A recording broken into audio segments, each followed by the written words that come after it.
Hello, everyone, and welcome to another episode of Brief Let's Talk About It podcast. Today, we have another amazing guest. Her name is Anna, sorry. I was talking to somebody named Adam.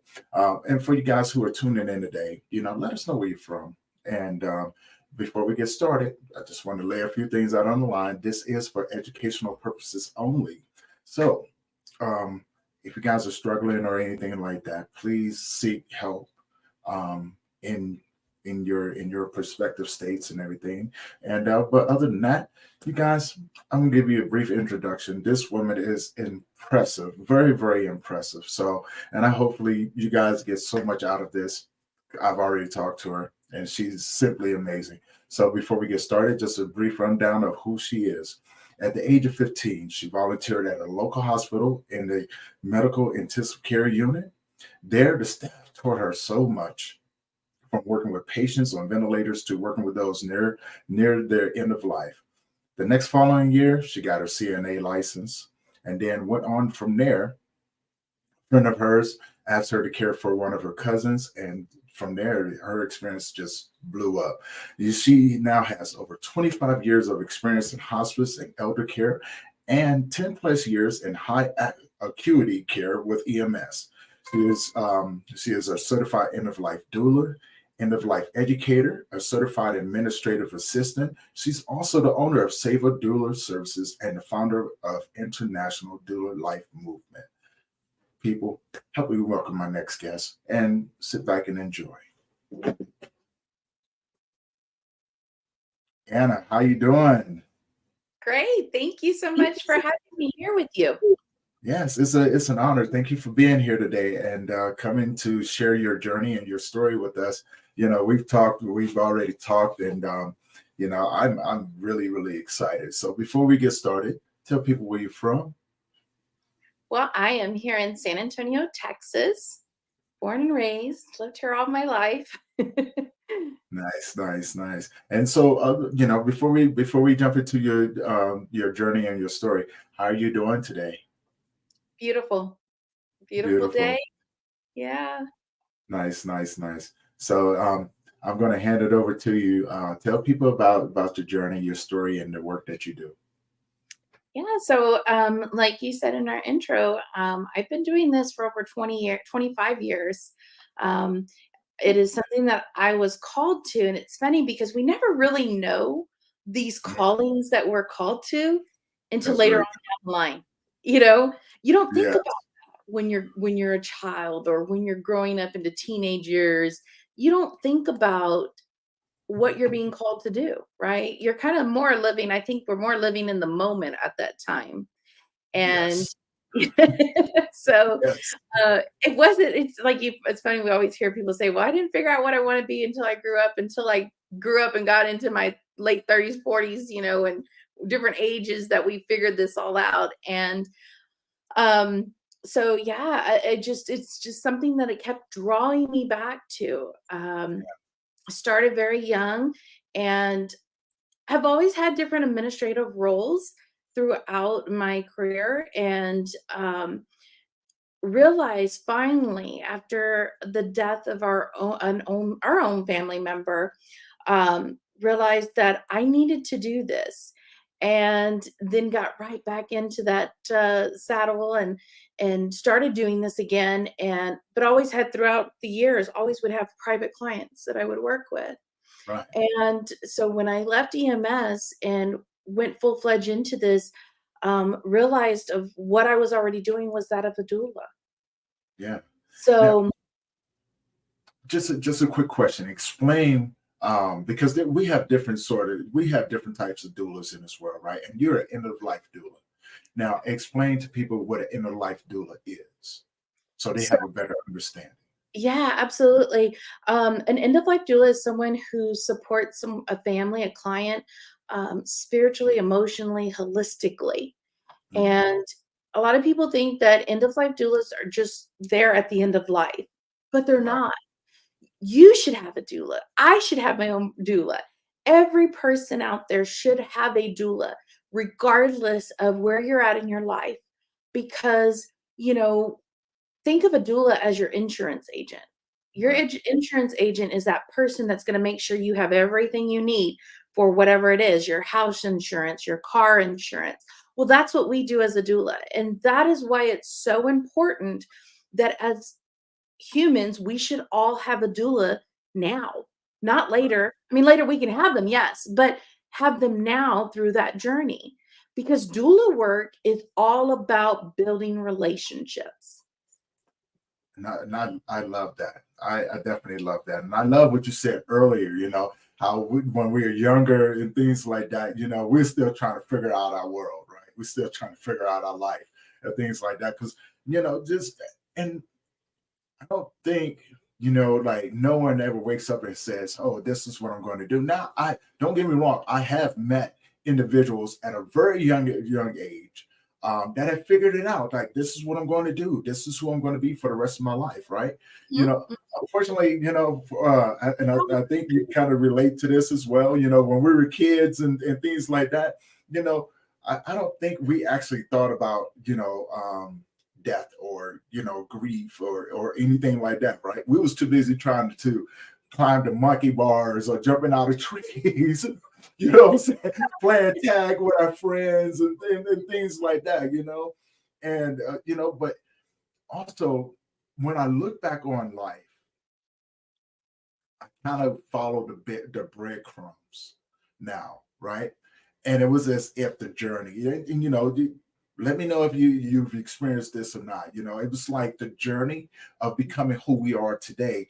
The journey has, kind of like led us right into that path. And like you said, like you knew that it was a calling, mhm. but we're not really looking for those breadcrumbs. We're too busy trying to eat penny cookies and what I'm saying, drink soda pop and share our pickles with all our friends. Here, have some. 'Cause we're just out there living the best life. And don't get me wrong, Right.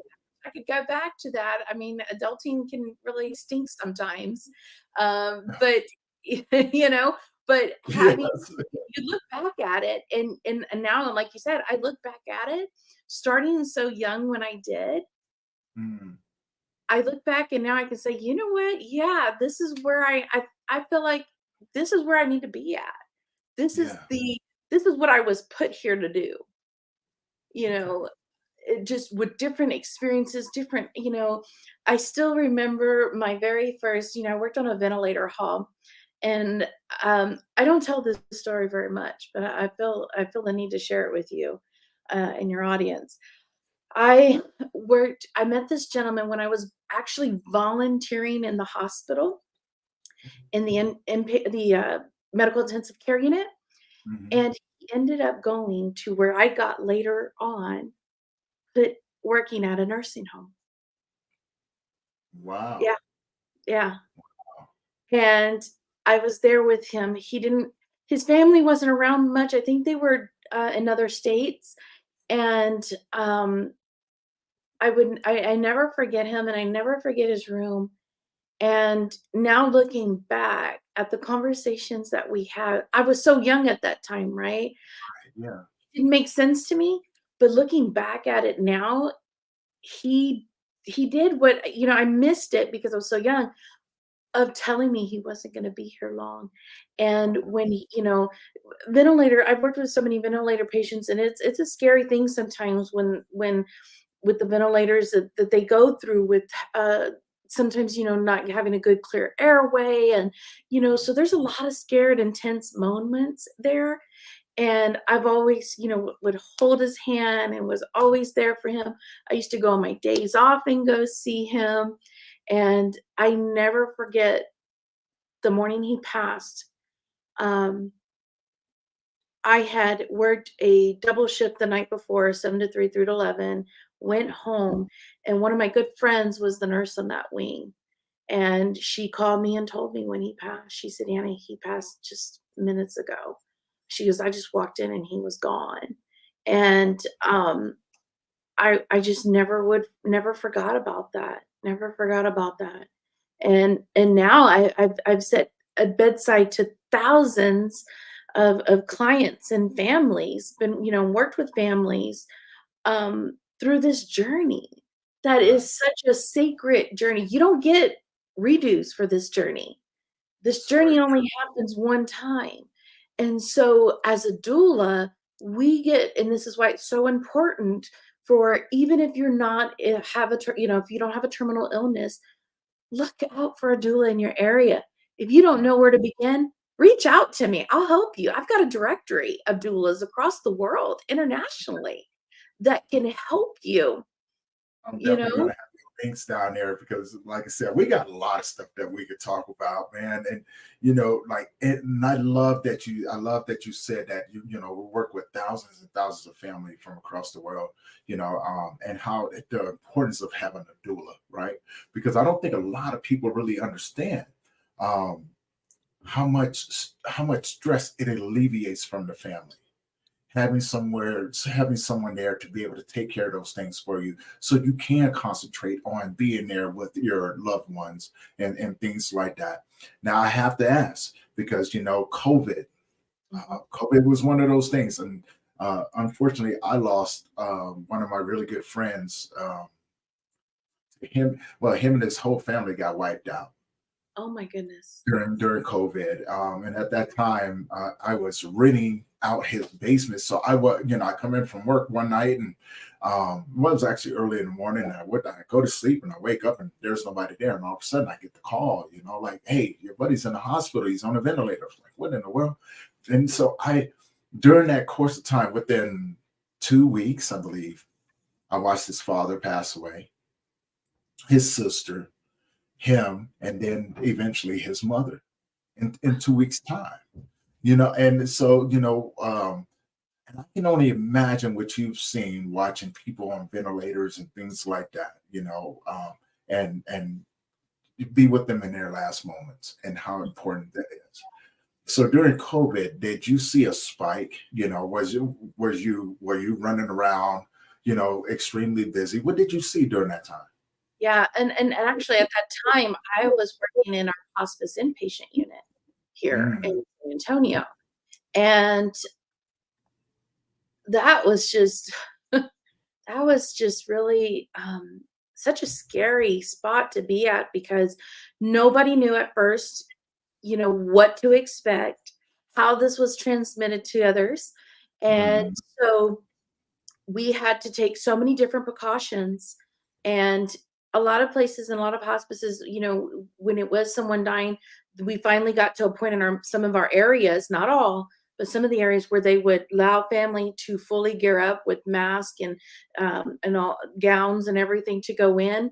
But mm. before that happened, there was many families that we said, even I have to say, this is, where the medical staff also were doulas. They held space. They were the ones there in those final minutes and hours with these patients that had COVID, um, doing what we would do as a doula, putting the music on and putting, bringing in the space, having the connecting the phones so that families could get on Zoom or Google Meets to be able to see each other, and that was those final moments. And I think for those families that had to go through that, Mhm. I can't even imagine their grief process, of not being able to be able to finally be the one to kiss your loved one or to hug your loved one or to hold their hand, not Right, having that right. grief process, and how it has taken so much time, and even in just death in general, we don't always, it's not like, okay, so and so passed and tomorrow's a new day. No, we still carry those memories, we still carry those things with us. um we work through grief, but it never leaves us. We work through it, but it's still always there. Yeah. And it's crazy because um being a grief coach and working with men, the way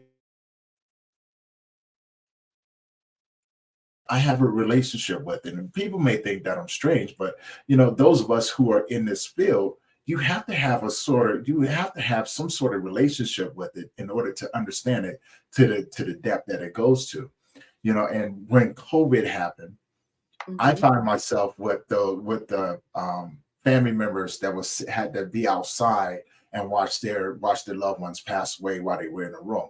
Like they couldn't go in, so we were sitting outside the windows, and it was just a matter of holding space with them, comforting them as much as I could, and things like that, because in those moments, it's such a the one thing that I realized after talking with them after everything was that they never wanted their loved ones to pass away alone.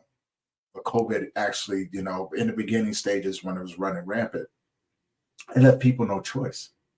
Yeah. It literally left people no choice. So to be able to be a part and be able to be there with the family members was huge.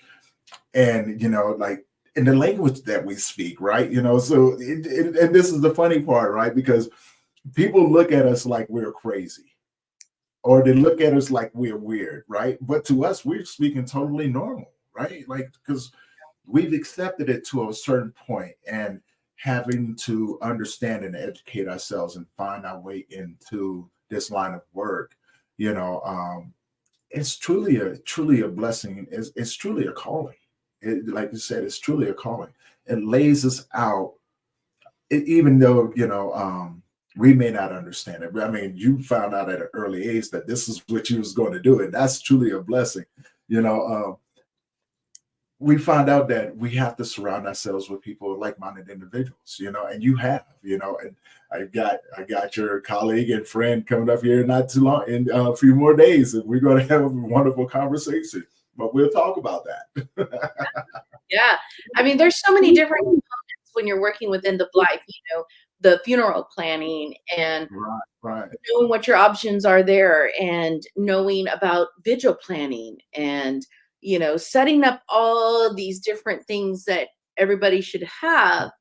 So, I mean, it really is a blessing that you can leave your families when you have everything planned and worked out. And that's what a doula can do for you. They can help you do that. see, and I love that. I love that because a lot of people don't know where to start, right? They don't know where to, they normally, because I know when I went through one of my most tragic losses, I went to the church, right? The church that I was a part of. And they took care of a lot of those services and things like that. But honestly, I didn't know where to go. I've never had to do something like that before. I didn't know who to talk to. I didn't know what was the next steps. Like after talking with the coroner, what's the next steps from there. What I just did not know that there were resources out here for individuals, and I didn't know there was amazing people like yourself out there that took care of those things. I was like, oh my god, you're going crazy, right? Uh, Well, but I now feel I understand. that a Was lot of that? people feel that way, just as you're Yeah, describing, that's the way it feels because it's not every day we have to plan a funeral or yeah, someone is dying in our circle, So it is exactly what you're describing is what our families feel like. And having a doula come in can help right, alleviate a lot of that and hopefully make it a beautiful, sacred space for the family and right, something that, yes, the loved one has passed or is passing, but you can look back and remember, gosh, you remember how we all sat at the bedside and we were singing or we were, talking and we were laughing so hard. And, you know, those are things that we want them to remember as well as the life that that person lived. that's very true. I often help men like myself, instead of focusing on the moments that changed us, right? The tragic moments, I have a tendency of redirecting and go, hey, while you're going through this, hold on to a memory that made you laugh. As a matter of fact, you have a lifetime of memories that made you laugh. Yeah, Exactly. and so start to focus on those because you're going to need those. Yes, it's going to be sad and it's going to hurt and things like that. But you have to find time to smile. You have to have time to laugh and things like that and be okay um, with where you're at, even if you're not okay. it's okay not to be okay. Right. And I think Right. that's one of the things that we focus on a lot is reminding people, look, man, this is not a perfect journey. It's Hmm. an individual journey. And it's okay that the only thing that you did today was get out of bed. If you got out of bed and moved to the couch and laid down on the couch, you did something, right? Hmm. And it's okay if only thing you did today was lay in the bed and cry your eyes out. It's okay, right? As you know, there's no right or wrong way to do it, but having individuals that can walk with them is a huge benefit. And I want more people to understand that, like, you're not in this alone. There are trained people like Anna and Pamela and your organization, that provide so much in that area, right? Yeah. You know, now, did you when you were? I want to go back a little bit to your childhood. Did you find that like the people that was surrounding you were walking with you in those same instances as you was figuring out, like you found your tribe early, right? Because you and Pamela's been friends for quite some time. She told me the story and I was like, there you go. Well, I felt like when being young, when I've had a few family loss, they were like, you see it so differently. And Yes. so as years go and I found my people around those people, and it's like one of the things that we always say, because with our school, we have a community for our doulas. And Hmm. we'll tell them this is where you can come have any type of conversation, because we do dive in getting in touch with our own mortality, Right. and Yeah. questions are off the table. So being able to explore mortality, and I'm not saying, when I say explore your mortality, it's not something that you have to take an understudy in. Exploring can be different little things that you do throughout your lifetime, to look at things. And I think it also helps us to be able to live. Right. Sometimes we get caught up on different things, and we need to focus on living with what we have here right now, Right. and doing that. But I am so glad that I have people that I can turn to, because you know what, my community sometimes is the one that I can say, you know what, I just witnessed this, and they're like, oh my, yeah. And we can have a conversation about it, and I don't have to feel weird about it, because they talk about that and they understand. Yeah, I definitely like that. My buddy, Sensei Dave, he left us a comment up here. I'm gonna pop it up real quick. Thank you, Dave. Thank you for tuning in, my brother. We'll be talking soon. This guy is amazing. And he says, holding on to a memory that made you laugh. That's a huge deal. And finding the time to smile and laugh. Yes, that's the key to it, right? Finding the time to smile and laugh.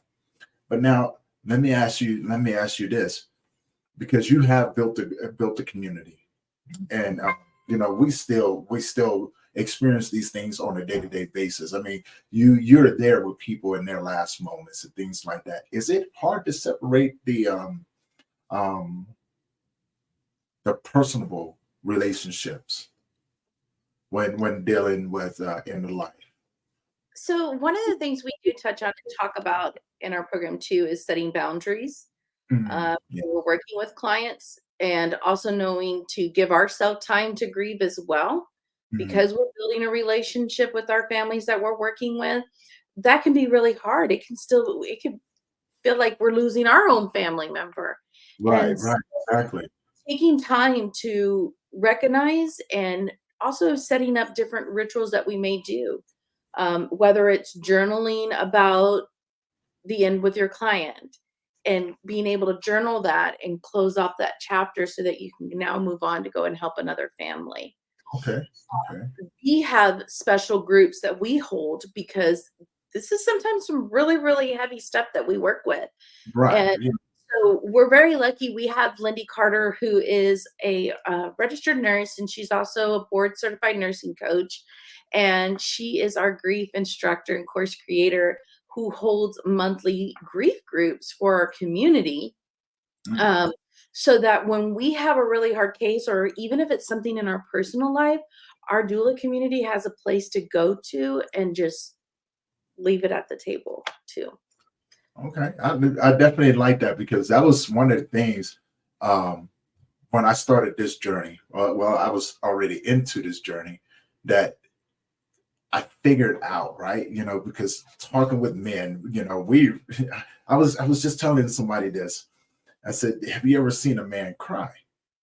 And she goes, "No." I said, "Sure you have." She goes, "What do you mean?" I said, "See, our whole entire lives, we're taught not to have or show emotions to man up for the most part." And I really hate that word, man up, right?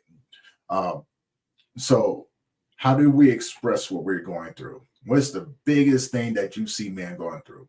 Anger. And it dawned on me. That's how men cry. Since we're not taught to express our emotions, we express it through anger. And I was like, that's how men cry. You've seen men cry many, many a times over, right? And I said, so sometimes what you're seeing is not what's actually going on. You have to be able to read in between the lines and go, okay, I see how you're expressing yourself, and not to take those things personally. And what I've learned to do, um, I've had to learn to shut down emotions when it comes down to it, because I always have this saying, it's not about me. When I'm in this space with an individual, right? Because I didn't have anywhere to go to, dump it off or anything like that. But I've learned a couple things inside that space, turn off my emotions. It's my job to carry that with me. And then there was something that I started practicing whenever I left those conversations and that burden was on me. I was able to release it back into the universe and go, this isn't mine, right?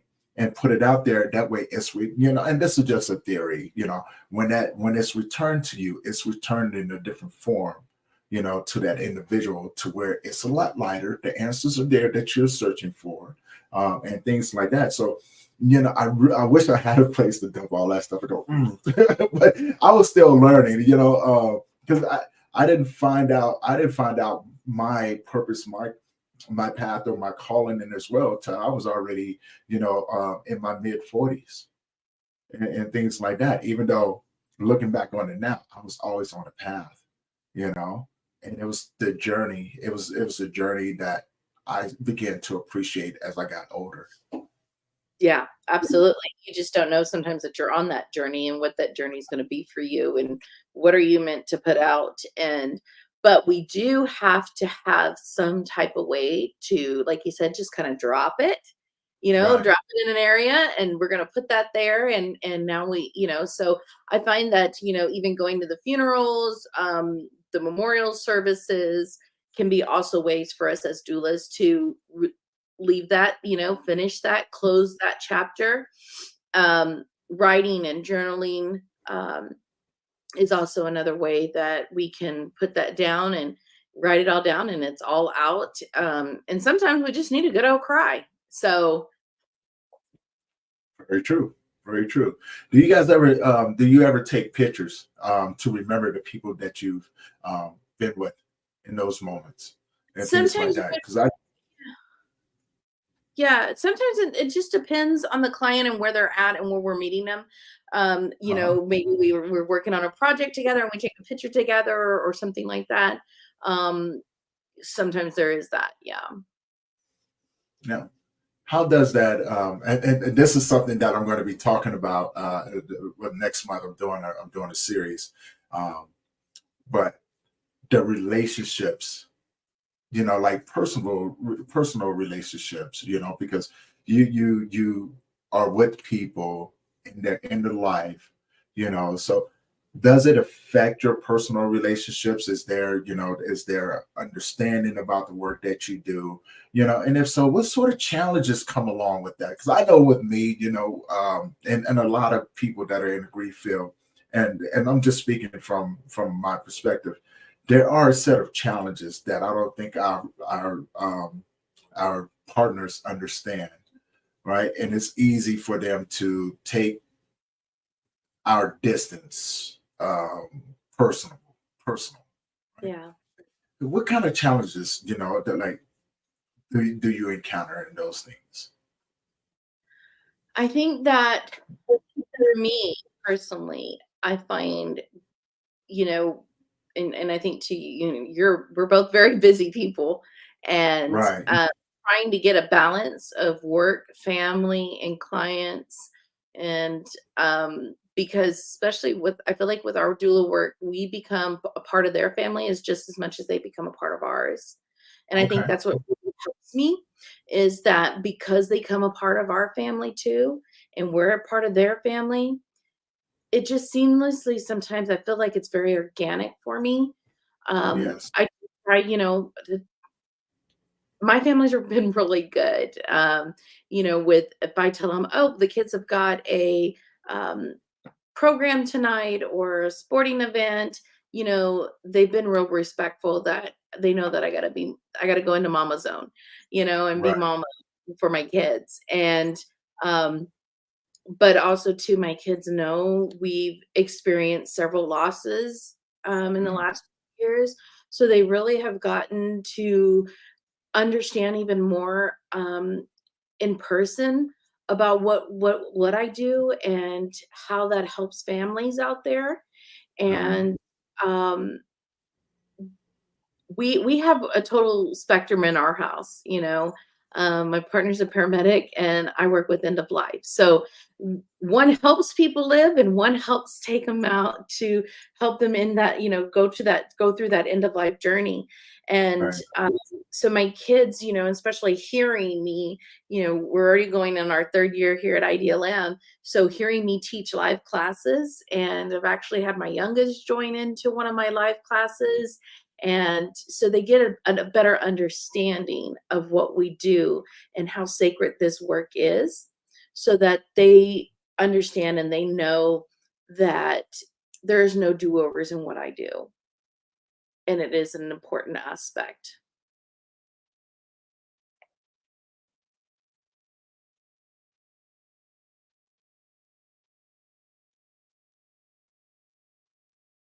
Uh-oh, Tony, did I lose you?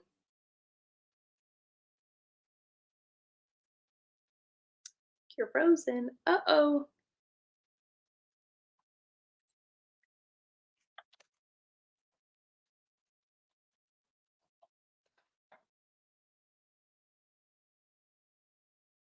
Okay, we'll give Tony a second to come back in.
All right, there we go. We got kicked off there for a second. Uh-oh. Sorry about that. That's all It right. That's tends the to happen, nature of man. We the live in a. internet. This is very very true. So you was talking about your kids.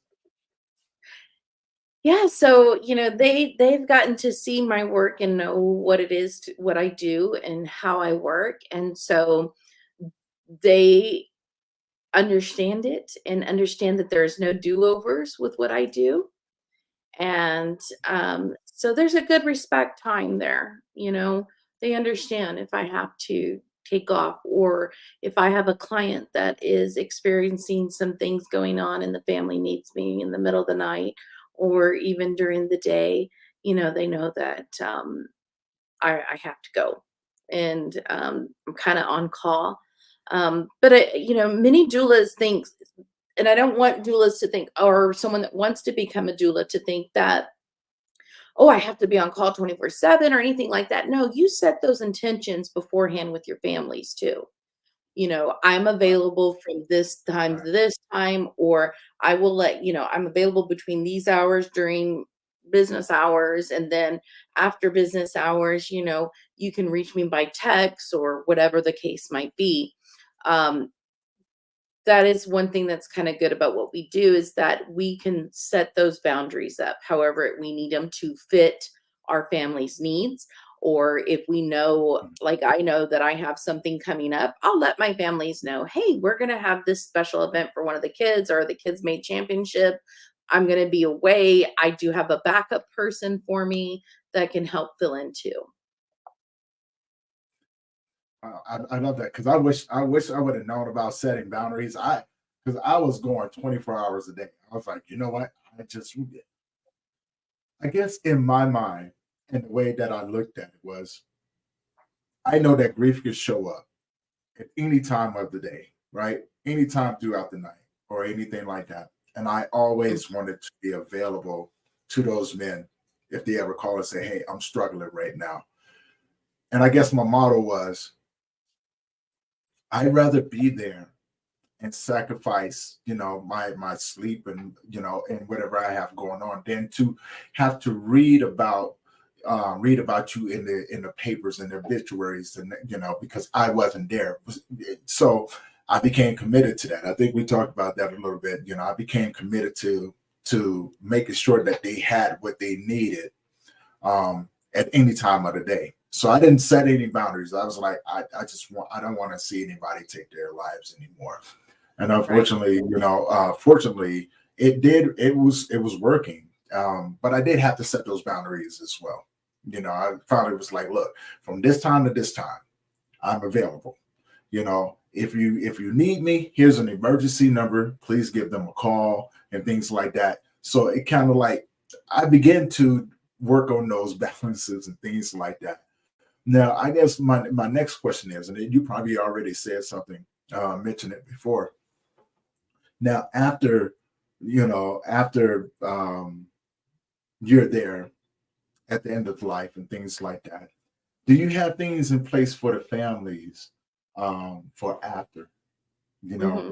helping them, resources and things like that, helping them move, and begin to develop tools to start the healing, and getting them the right type of support that they need?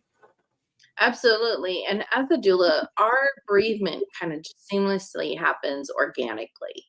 We're again Mhm. building those relationships. So it's easy. I find it's easier for my clients to reach out to me. And then I start making those referrals to them and letting them know that it is okay to speak to somebody. It is okay to seek help. Right. Um, you know, they need sometimes just need someone to hear them, right? Just Yeah. to hear and listen to them. And so when I'm working with a client, it's very organic with our bereavement side. Just because I've already built that relationship working with them. And then I keep a resource sheet of different types of grief help, for children, for widows, for loss, parent loss, things like that. So always having a resource available, to letting them know, and then following up Yes. about it. Did you get to call this, or did you check out this, or do you want, let's call together. Okay. Since Dave just put up there, boundaries are a big deal. Um, he says he delayed a dinner date for a random person that said she was on the phone with 988, and then saw one of his videos. So if you haven't met Dave yet, Dave is an amazing person. Um, he and I met through another individual, another amazing person. And this guy is just, I mean, when you talk about, intelligent and amazing, he's that guy. I have to introduce you one of these times, outside of this. But yeah, thank you, Dave. Oh wow. But yeah, he does a lot of work with youth. and things like that. So he's another person that Yeah, we that have to get connected. so, yeah. I'm telling you, we talk forever, man. I'm surprised he still puts up with me. He's like, because we get on Zoom and we talk forever, right? But no, he's a good friend. He's a good brother. I'm glad that I've met him and things like that. Thank you, Dave. So, well, I lost my train of thought there. I had a question for you. Oh yeah, no. That's the question. We talked about this before, because there's a huge myth, right? You know what I'm saying, that only women are doulas. No. Right, And right. So I wanted to dispel that myth, and we talked about this before because I was like, I want to be a doula. I want to get my certification as a doula, and I was like, but and I have to be honest with you, I fell into that myth, that misconception that only women were doulas, right? Because that's all we see, Mhm. right? Now But there are some men out let's there. lay it out on the table. Yeah, let's lay it Yeah, out on the table. yeah. No, Tony, we need more men to do this. I'm coming. I'm on my way. We need more men into doula work because we've got what religions, different Mm, traditions out there. Even when I work with a client who is male, I let them know, like, hey, I know that there's things you may not want to talk to me about, but I can find you. And I'm very lucky that here in San Antonio, I have a good handful of men doulas, mm, males that I can reach out to, because sometimes when they're in that journey, they need to talk to somebody. I right. have one client that I worked with a while back that he was not quite elderly per se, but he had a very young son who was in his 20s, early 20s.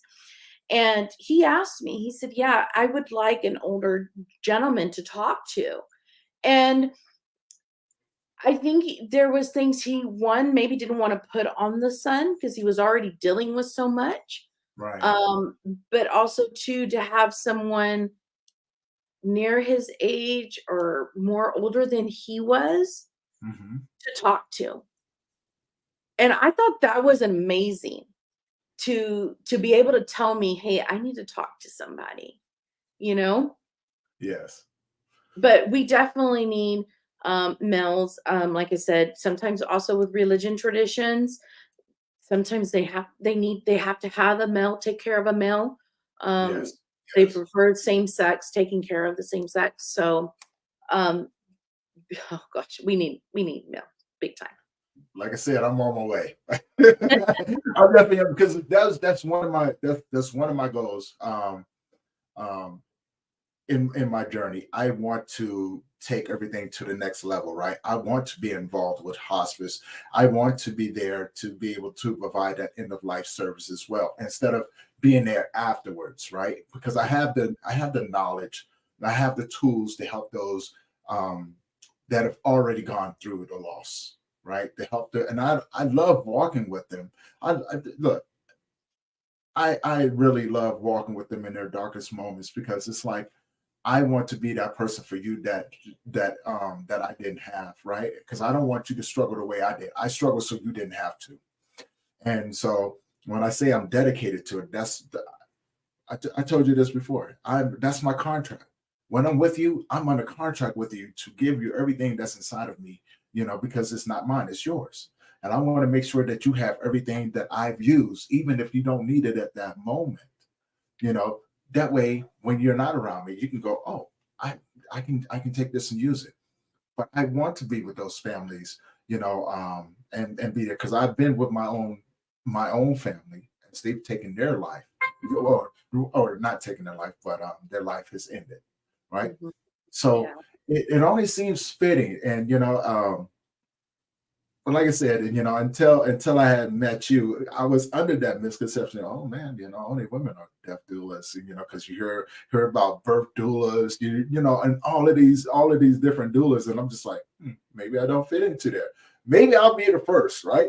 Now I don't feel so special. Yeah, no, and the thing is, I strongly believe that the clients that we work with, they need the type of journey that we have gone through. So I always say there's always the right um, patient, Mhm. client for Yes. everyone. And my client might be different from your client. Maybe you might have a client that has more trauma and grief that they're trying to work through. Right. Maybe I would be working with someone who has a lot of different things going on medically at the end of life because I Right. have a medical background, and I just feel that the people that we need in our path come definitely within our path. This is very, very true. This is very true. Now you founded you're the owner um of Saver Doula Services and the founder of the International Doula Life Movement. And when did you start those organizations? So I've had Savior's Doula Services opened before I actually opened up IDLM, International Doula Life Movement. It's been, oh my gosh, years now. But International Doula Life Movement will actually be turning 3 this January. Nice. Will be turning 3 years old. We have graduated over 800 doulas internationally. Um, we're really raising the bar in what we do. We're very cutting edge and we're very, all of the instructors, including myself, are out there in the trenches doing active doula work. Nice. We're not just, we're not someone that just put a program together and, we used to do this. No, we are in the trenches actually doing this work. We're in our communities Right. working. I've got a client right now. I've got several clients that I'm working with right now. We all do our work out there in the field. So we bring to our students what a lot of places may not be able to give is maybe past experience where we're constantly giving them new cutting edge training, new cutting edge examples of things that we're finding out in the field so that they can be better prepared doulas to go out into their community. We're very, very much about community here at IDLM, and doulas are not just supported. They don't just come to IDLM and take an end of life doula course. No, they come to IDLM and they are supported through the whole entire doula journey. I have had students have called me in the middle of the night. I've never seen this, Anna. Okay, this is what it is. This is what you need to do. They have, they can call me. They can call my director, executive director, Pamela. You can reach out to us and you will get help right away. We're there through that whole entire journey. We're constantly providing free education with guest speakers and workshops and all those wonderful things, to continue to help doulas be the best professional that they can be out in their community. Okay. Now, and I want to ask this question to put it out there so people understand. Say, for instance, I want to become a doula, right? What are the steps that I would take to get into a program? Is there financial aid? Is there, is it out of pocket? How does that process go? Yeah, so I can speak for ourselves here at IDLM. We do offer scholarships. I don't turn anybody away that wants to do this line of work. If you are called to doing this work, you are called and you need to be out in your community. So Right. we do not turn anybody away here at IDLM. We have scholarships. We have extremely low payment plans that can fit anybody's budget. Um, and with our programming, unfortunately, doulas are non-governed. So trying to get outside financial help is really difficult. I have found a few colleges, some areas that have different maybe scholarship funding or some type of funding, grant money and things that they can help students pay for things. They can do that as well. Mhm. But again, I do not turn away anybody. And I meet, Tony, with every student. I want to meet every student that comes into IDLM. So I will pretty much get a chance to speak with every single student that comes to IDLM. And we start developing our relationship. Just as much as what I do. Out in the field of building relationship, I build relationships with our students and our graduates. They're more like family here. They're more like a good friend here. So all they have, one thing I will tell people to do is always call and see if you can reach that school. Do you get a person on the phone? How long does it take to get your emails answered? Right. Yes. I love it. My phone is on me unless I am with a client or dealing with another student, working and helping another student. I always answer and I always call back. No, Um, nice. Love that. Emails are always answered within, I always say 48 hours, but Tony, let's be real, I don't respond in 48 hours. I typically respond within minutes, 2 hours. Again, of course, if I'm out in the field, by the time I get back to my office and sit down, I will answer right away. Yeah. As well as my director, executive director for our school.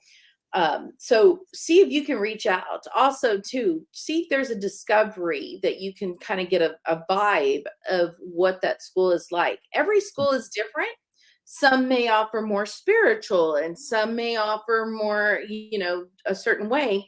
Here at IDLM, the way I have the program laid out is before I launched, I reached out to 30 different doulas across the world after I ended up mentoring doulas that had all just came out of a program. And the biggest comebacks when I did my research was people came back and said cost, support, community. And so with our program, we give all of our students, again, affordable cost. We give them community and support. And we take our dive in our program is we cover a little bit of everything.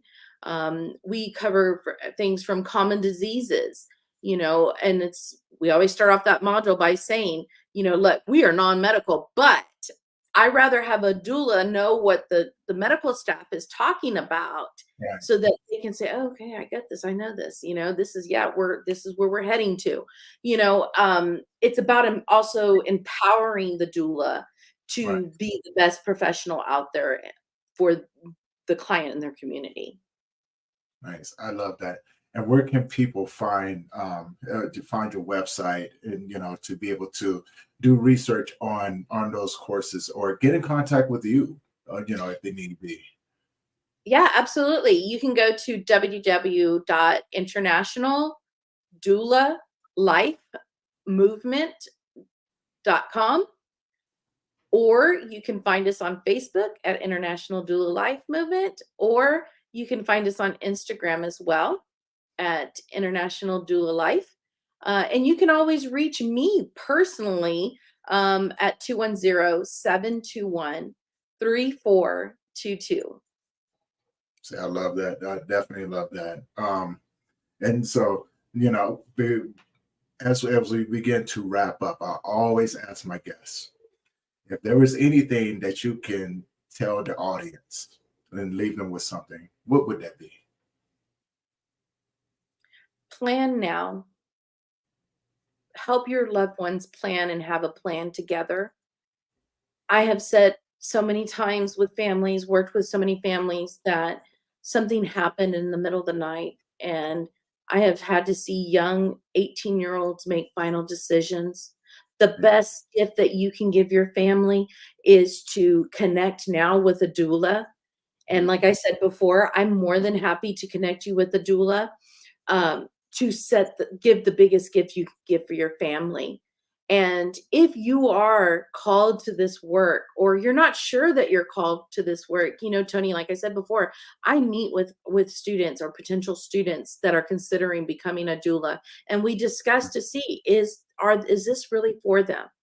And so I'm always happy to sit with anybody and chat with anybody about becoming a doula and what this work entails, because I don't like to just paint a rainbow and unicorn picture. I'm going to give you the good, bad, and the ugly, because that's what I wish that I would have known beforehand. And many of my students have said that they wish they would have known the good, bad, and the ugly before spending money. Right. No, I definitely understand that. Yeah. Thank you. Thank you for being on today. Thank you for sharing your journey and bringing so much information, valuable information, and putting it out there so people have a better understanding of the role of a death doula, and the importance and the value of having someone there to help take that stress off of that end of life planning and things like that, to allow them to have more time with their family members. You guys do amazing work. You guys that are tuning in, you guys are going to see a lot more of us. We got a lot more things coming up. So, and with that being said, if you guys have followed all the way to the end, yes, we ain't gonna ruin the surprise yet. All Yeah, right, we have top secret things coming. So I'm super excited. we got a lot of things coming. I'm super stoked, man. You guys, a lot of things. Okay. One thing I do want to put out there so people know that it's coming up. You guys have a symposium coming up next year, correct? Where can people find information about that? And So you guys are going to have some information on it. yeah, so we actually do 2 free events online every year where we like to give back to our community as IDLM. And so we have our birthday bash, which actually, if you go to our website, www.internationaldoulalifemovement.com, go to courses, click courses, and you'll see the birthday bash.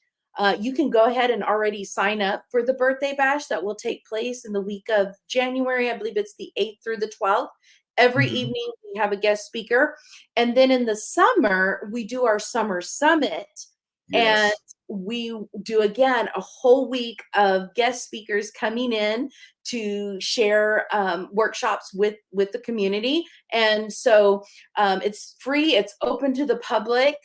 So better yet too, Tony, maybe they should go in and sign up for our newsletter so that they'll always be in the know of what we're offering, because we have some big things coming up, and some things we can't even discuss yet.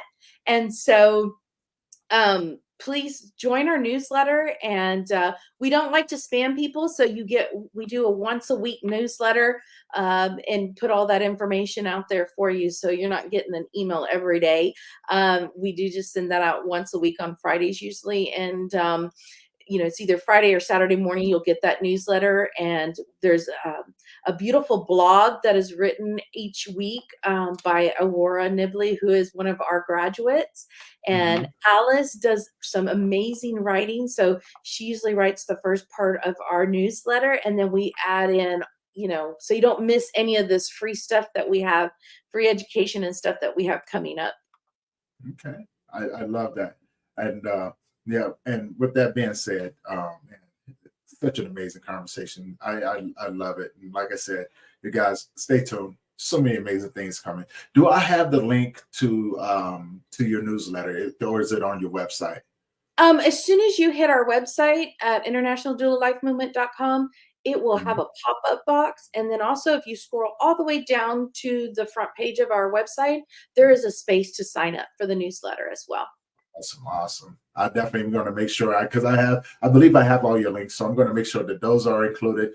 If you guys have tuned in this far, go down to the links, click them, get signed up on that newsletter. You guys don't want to miss what's coming.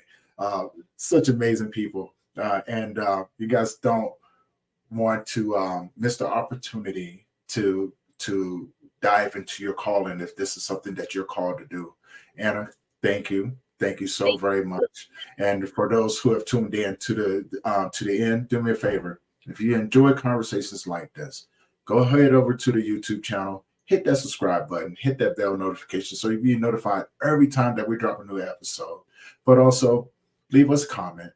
Share with anybody that you think that can benefit from these conversations. And with that being said, I am Tony Lynch. I am your host. And until next time, you guys keep your head up. We love you and thank you for always allowing us to support you.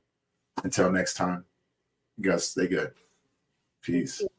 Bye. Thank you.